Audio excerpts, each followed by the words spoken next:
বলেছি আমরা এর আগেও, এটা কত মানে প্রথম ডিটেকশন অনেক আগে আসলে 2000 কেউ বলেন 17, কেউ বলেন 2001 সাল থেকে আসলে এটা মূলত এটা ল্যাবরেটরিতে ডায়াগনোস করা ডিটেক্ট করার এই এফোর্টটা সবসময় দেওয়া হয়নি। এর ফলে এটা সালের পার্থক্য। কিন্তু এটা সাধারণভাবে যে শ্বাসতন্ত্রের যে সকল রোগগুলো হয়, যে ইনফেকশন, সেখানে এই ভাইরাল ফ্লুটা যেটাকে আমরা কমন কোল্ড নামে চিনি, এই কমন কোল্ড অনেকগুলো ভাইরাস দিয়ে হয়, তার মধ্যে এই ভাইরাসটা দীর্ঘদিন যাবত এটা একটা কারণ। কিন্তু যেহেতু আমাদের ডায়াগনস্টিকে এবং এইবার চীনের এই ঘটনার কারণে উদ্বেগ আসছে, এবং মাঝখানে যেটা বললেন আপনি আসলে কোভিডের কারণে আমাদের এই ভাইরাস ডিটেক্ট করার সামর্থ্য বেড়েছে, এটার দিকে আর কখনোই কিন্তু অত বেশি মনোযোগ দেওয়া দরকারই মনে করা হয়নি। এমনকি আমরা আজকেও বলছি যে বাংলাদেশে এই পর্যন্ত একটি মতো এবারে একটি কেস আসলে তো আপনি এক্সটেন্সিভ ল্যাবরেটরি পরীক্ষা নিরীক্ষা করার কথা বলা হচ্ছে না। এটা সাধারণ ফ্লু 7 দিনের মধ্যে ভালো হয়ে যাবে, সাধারণ ফ্লু যেভাবে ভালো হয়, এবং সেক্ষেত্রে সেই ফ্লুয়ের কারণ কোন ভাইরাস এটা খোঁজার চেষ্টা ক্লিনিক্যালি রিকমেন্ডেড না, এমনকি এখন বিশ্ব স্বাস্থ্য সংস্থা বা বিভিন্ন দেশে যে সমস্ত প্রফেশনাল বডি তারাও রিকমেন্ড করছে না যে এটা খুঁজে বের করতে হবে এটা কোন ভাইরাস। এটাকে সাধারণ ফ্লু হিসেবে চিকিৎসা করা হবে, এবং যদি না উনি বিশেষ কোনো সমস্যা না থাকে, লাইক উনি যদি খুবই অল্প বয়সী বাচ্চা না হয়, ওনার যদি ইমিউনিটি কম্প্রোমাইজ না হয়, ওনার যদি কিডনি ডিজিজ না থাকে, এবং ওনার যদি সিওপিডি না থাকে, এই ধরনের বিশেষ কোনো রোগ না থাকলে পরে কোমরবিডিটিস, ওনার জন্য এটা একটা সাধারণ ফ্লু।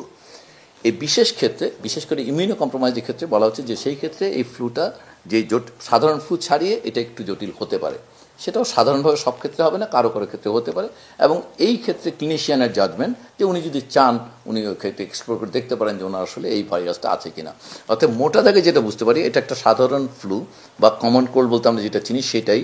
এটার কারণ হিসেবে অনেকগুলো ভাইরাস থাকে, তার মধ্যে এই ভাইরাসটি একটি এই ভাইরাস, এবং এই ভাইরাসটি ডিটেক্টেড হচ্ছে দুনিয়া জোড়া, আমাদের এখানেও হয়েছে।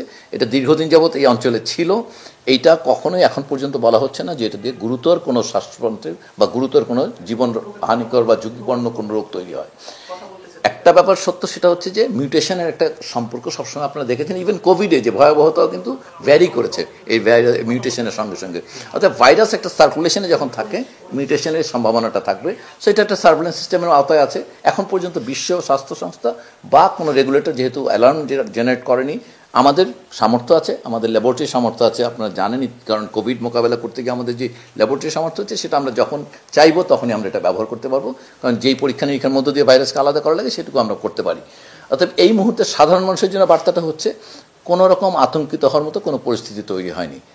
একেবারেই চিকিৎসকের সাধারণভাবে একটি ফ্লু যেভাবে চিকিৎসা করেন সেভাবে চিকিৎসকরা করবেন। আপনারা এটা সাধারণ যে জ্বর কমানো এবং অন্যান্য পরামর্শগুলো মেনে চলবেন, একটু পানি বেশি খাবেন, পুষ্টিকর খাবার দাবার খাবেন। এর বাইরে এই পার্টিকুলার ভাইরাসের বাংলাদেশের উপস্থিতি নিয়ে সাধারণ মানুষের আতঙ্কিত হওয়ার মতন